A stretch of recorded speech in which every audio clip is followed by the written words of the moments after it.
जब रेल मंत्रालय 39 लाख टिकटें बुक कर रहा है, रेल मंत्रालय 13 तारीख को 13 अप्रैल को प्रपोजल तैयार कर रहा है, रेल मंत्रालय की खबरों के हवाले से कुछ टीवी चैनल खबर चला रहे हैं कि बांद्रा से ट्रेन चलने वाली है, मुंबई से ट्रेन चलने वाली है, तो अगर भीड़ वहां पर इकट्ठा हुई तो क्या सिर्फ और सिर्फ वो मजदूर जिम्मेदार हैं जो अपनी मजबूरी के कारण, भूखमरी के कारण, आज एक महामारी के संकट के कारण जो अलग अलग जगहों पे फंसे हुए हैं, वो अपने घरों से अचानक निकलते हैं इस उम्मीद में कि शायद उनको ट्रेन मिलेगी और वो अपने घर जा पाएंगे? क्या इन रेलवे के अधिकारियों की कोई जिम्मेदारी नहीं? और मुझे बहुत अफसोस होता है, बहुत दुख के साथ, तकलीफ के साथ ये बात कहनी पड़ती है कि जब भी कोई ऐसा मामला आता है उसमें कोई ना कोई हिंदू मुसलमान का एंगल खोजने का काम तथाकथित टीवी के योद्धा, मीडिया के वीर खोजना शुरू कर देते हैं। बांद्रा स्टेशन के पास कोई मस्जिद है, उसको दिखा के कि मस्जिद के पास लोग कैसे इकट्ठा हुई, और ये क्या कर रहे हैं हम लोग? ये किस तरह की सोच पैदा कर रहे हैं समाज में? और तमाम वो वरिष्ठ पत्रकार, तमाम वो जागरूक लोग, तमाम वो मीडिया से जुड़े हुए नाम जो 25-30 साल से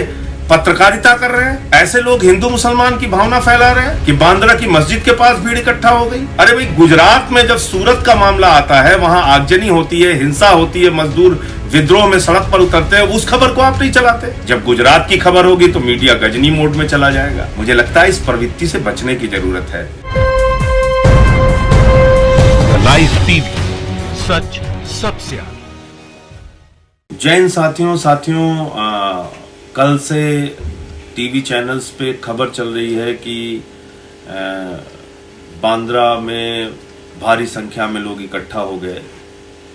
उसके पहले सूरत में आप लोगों ने देखा होगा, तमाम मजदूर सड़कों पर उतर आए, उन्होंने वहां पे आगजनी की, टायर जलाया और अपना विरोध प्रदर्शन किया इस बात को लेकर कि उनको मजदूरी नहीं मिल रही है, इस बात को लेकर कि उनके मालिक उनको तनख्वाह नहीं दे रहे हैं, उनके खाने का, उनके राशन का इंतजाम नहीं है। इस कारण से सूरत में भी परसों 2-3 दिन पहले वहां पर भी एक विरोध प्रदर्शन हुआ।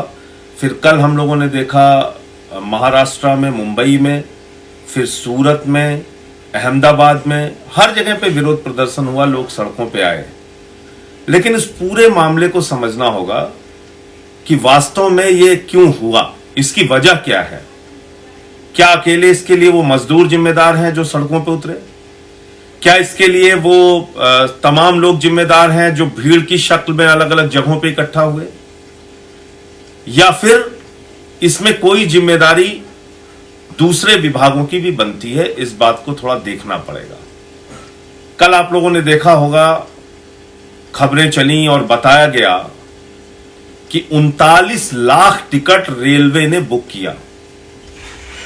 जब से लॉकडाउन लगा तब से लेके कल तक जो आंकड़े सामने आए हैं उसमें लगभग 39 लाख टिकट रेलवे ने लोगों के बुक किए 15 तारीख के बाद के, क्योंकि 15 तारीख से लॉकडाउन खत्म होना था। पहले की घोषणा के अनुसार, प्रधानमंत्री जी की घोषणा के अनुसार 14 अप्रैल तक लॉकडाउन था, 15 अप्रैल से खुलना था। बाद में तमाम परिस्थितियों का जब आकलन किया प्रधानमंत्री जी ने तो उस लॉकडाउन को बढ़ाया। लेकिन ऐसा नहीं है कि लॉकडाउन अचानक बढ़ा दिया। आपको याद होगा 12 अप्रैल को प्रधानमंत्री जी की तमाम मुख्यमंत्रियों के साथ एक बैठक हुई थी। उस बैठक में वो कॉन्फ्रेंस कॉल हुई थी और उस कॉन्फ्रेंस कॉल के जरिए जो बात निकल के आई थी वो टीवी चैनल्स ने भी चलाया था और लगभग सभी जानकार, समझदार लोगों को ये बात पता चल गई थी और एक माहौल सा बन गया था कि लॉकडाउन बढ़ेगा, क्योंकि राज्य अपनी चिंता जता रहे थे, क्योंकि अलग अलग राज्यों ने बताया कि उनके यहां कोरोना के केसेस बढ़ रहे हैं और लॉकडाउन बढ़ाने की जरूरत है। अलग अलग राज्यों ने अपनी चिंता जताई और उसके बाद प्रधानमंत्री जी ने इस प्रकार का संकेत 12 अप्रैल की मीटिंग में दिया कि यह लॉकडाउन बढ़ाया जाएगा। अब मेरा सवाल यह है कि अगर देश के प्रधानमंत्री और मुख्यमंत्री की बैठक से यह संकेत साफ तौर पे जाहिर हो रहा है कि लॉकडाउन 15 तारीख के बाद भी आगे बढ़ेगा, यह संकेत जाहिर हो रहा है कि लॉकडाउन और आगे बढ़ाया जाएगा, तो फिर रेल मंत्रालय टिकटें क्यों बुक कर रहा था?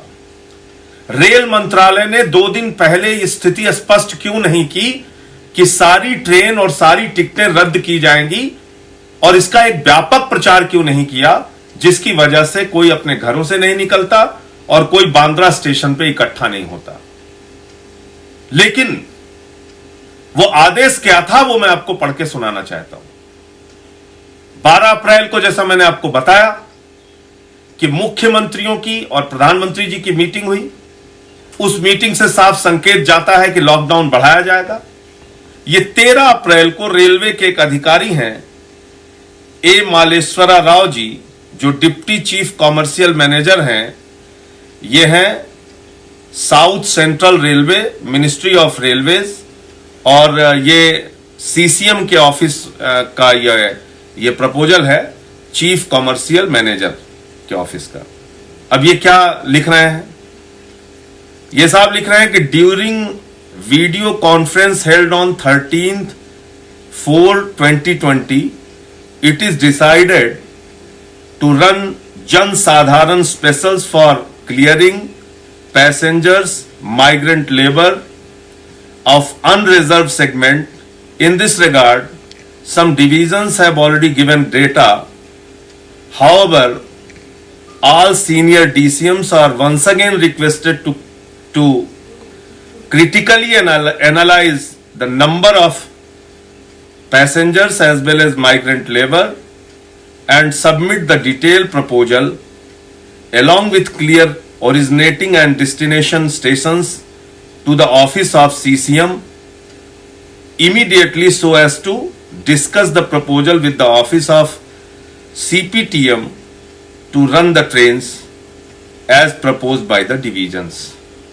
ये 13 तारीख का इनका एक प्रपोजल है जिसमें ये कह रहे हैं कि जन साधारण स्पेशल ट्रेनें चलाने का प्रस्ताव, उसका आकलन, उसका डेटा, मजदूरों की संख्या आदि इकट्ठा करके भेजिए, जो लेबर, माइग्रेंट लेबर्स के लिए और लोगों के लिए चलाई जा सके। ये कब ये पत्र इन्होंने जारी किया? ये पत्र जारी किया है जिसमें इन्होंने प्रपोजल मांगा है। जो इनका प्रपोजल है वो है 13 अप्रैल को, जब प्रधानमंत्री जी की मुख्यमंत्रियों के साथ मीटिंग हो चुकी थी। अब मुझे आप जरा बताएं कि जब रेल मंत्रालय 39 लाख टिकटें बुक कर रहा है, रेल मंत्रालय 13 अप्रैल को प्रपोजल तैयार कर रहा है, रेल मंत्रालय की खबरों के हवाले से कुछ टीवी चैनल खबर चला रहे हैं कि बांद्रा से ट्रेन चलने वाली है, मुंबई से ट्रेन चलने वाली है, तो अगर भीड़ वहां पर इकट्ठा हुई तो क्या सिर्फ और सिर्फ वो मजदूर जिम्मेदार हैं जो अपनी मजबूरी के कारण, भूखमरी के कारण, आज एक महामारी के संकट के कारण जो अलग अलग जगहों पे फंसे हुए हैं, वो अपने घरों से अचानक निकलते हैं इस उम्मीद में कि शायद उनको ट्रेन मिलेगी और वो अपने घर जा पाएंगे? इसमें क्या इन रेलवे के अधिकारियों की कोई जिम्मेदारी नहीं है? और मुझे बहुत अफसोस होता है, बहुत दुख के साथ, तकलीफ के साथ ये बात कहनी पड़ती है कि जब भी कोई ऐसा मामला आता है उसमें कोई ना कोई हिंदू मुसलमान का एंगल खोजने का काम हमारे तथाकथित टीवी के योद्धा, मीडिया के वीर खोजना शुरू कर देते हैं। जब दिल्ली में आनंद विहार का मामला आया, उस समय भी टीवी के योद्धा डिबेट करने में, लगातार बड़ी बड़ी डिबेट करने में जुट गए, सरकार को घेरने में जुट गए। जब महाराष्ट्र का मामला आया, उसमें भी कल मैं देख रहा था टीवी के योद्धा जुट गए, उस पर टीवी के डिबेट कर रहे हैं। और शर्म की बात तो यह है कि उसमें भी हिंदू मुसलमान का एंगल देने की कोशिश कर रहे हैं। बांद्रा स्टेशन के पास कोई मस्जिद है, उसको दिखा के कि मस्जिद के पास लोग कैसे इकट्ठा हुई, और ये क्या कर रहे हैं हम लोग? ये किस तरह की सोच पैदा कर रहे हैं समाज में?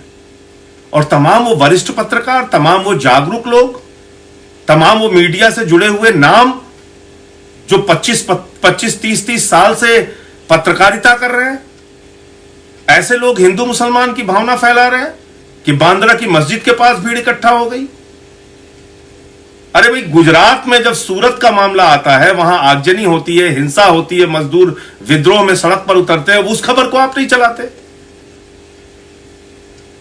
आज मैं ये नहीं कह रहा हूं किसी भी पार्टी के दृष्टि से मत देखिए, लेकिन कोई भी खबर को निष्पक्षता से देखिए। दिल्ली का मामला हो, महाराष्ट्र का मामला हो, गुजरात का मामला हो, एक चश्मे से देखिए। मजदूर के सामने रोटी का संकट है, भूख का संकट है, उसकी उस समस्या का समाधान कैसे किया जाएगा, उनको नौकरी से ना निकाला जाए ये बात कैसे सुनिश्चित की जाएगी, उनको 2 वक्त की रोटी मिल सके ये बात कैसे सुनिश्चित की जाए, उनको भरोसा कैसे दिलाया जाए कि वो अपने अपने घरों में रहें और अपने घर जाने की जिद ना करें जिससे ये संकट और आगे फैल जाए, इस बात के लिए उनको कैसे समझाने का प्रयास किया जाएगा। बजाय इसके पूरा का पूरा मीडिया इस बात में लग जाता है कि इसमें हिंदू मुसलमान का क्या एंगल है।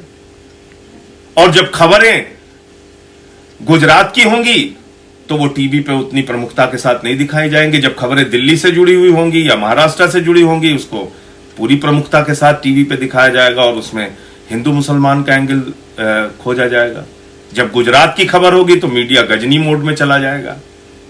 मुझे लगता है इस प्रवृत्ति से बचने की जरूरत है। आज एक बड़ा संकट देश के सामने आया है और दिल्ली की सरकार, अरविंद केजरीवाल जी पहले दिन से ही प्रतिबद्धता जता रहे हैं कि हम इस संकट से निपटेंगे, लड़ेंगे और जीतेंगे लोगों के सहयोग के साथ, लोगों के सहानुभूति, लोगों के सौहार्दपूर्ण वातावरण के साथ, लोगों की जिम्मेदारियों के साथ, लोगों के सुख दुख को बांटकर, उनके सुख दुख में खड़े होकर, उनके भोजन और भूख के संकट को दूर करके इस लड़ाई को जीतेंगे दिल्ली में। और केजरीवाल जी उसके लिए लगातार प्रयासरत हैं, लगातार प्रयत्न कर रहे हैं। लेकिन उन्होंने भी चिंता जताई कि भाई इस मौके पर, इस संकट की घड़ी में इसको हिंदू मुसलमान का रंग मत दीजिए, इसको हिंदू मुसलमान के चक्कर में उलझाकर इस पूरी बीमारी और इस महामारी के संकट को गलत दिशा देने का प्रयास मत कीजिए। इसलिए दिल्ली में रहने वाले और देश के अलग अलग हिस्सों में रहने वाले सभी भाइयों से हाथ जोड़कर प्रार्थना करूंगा, विनती करूंगा कि कृपा करके इस महामारी में, इस महासंकट के दौर में आप लोग अपने अपने घरों में रहें, ये बीमारी और आगे ना फैलने दें, इस संक्रमण को और आगे ना फैलने दें। क्योंकि आज जो दुनिया के डेटा है वो बहुत भयावह है, डराने वाले हैं। करीब 1.25 लाख से ज्यादा लोगों की मौत हो चुकी है, लगभग 20 लाख लोगों तक ये बीमारी पहुंच चुकी है। अमेरिका जैसे देश, ब्रिटेन जैसे देश, इटली जैसे देश, फ्रांस जैसे देश, जर्मनी जैसे देश, जो अपने आप को बहुत विकसित देश मानते थे, वो तमाम देश आज इस महामारी से, संकट से परेशान हैं। उनके सामने कोई रास्ता उनको दिख नहीं रहा है। इसलिए हम सब की जिम्मेदारी है कि इस देश को बचाने के लिए, इस राष्ट्र को बचाने के लिए, इस भारत माता को कोरोना की महामारी से मुक्त कराने के लिए, बचाने के लिए हम सब की जिम्मेदारी है, एक एक हिंदुस्तानी की जिम्मेदारी है कि हम लोग जात पात, धर्म, क्षेत्र, भाषा, ये तमाम भेद भुलाकर इस महामारी से, इस संकट से एक साथ मिलकर लड़ें और जीतें। सरकार के निर्देश का पालन करें, सरकार का सहयोग करें, पुलिस वालों का सहयोग करें, डॉक्टर्स का सहयोग करें, जो कर्मचारी इस अभियान में, कोरोना संकट के अभियान में लगे हुए हैं, उनकी इज्जत करें, उनका सहयोग करें और इस अभियान को 3 मई तक जो लॉकडाउन 2 घोषित किया गया है उसको सफल बनाएं। जय हिंद, इंकलाब जिंदाबाद।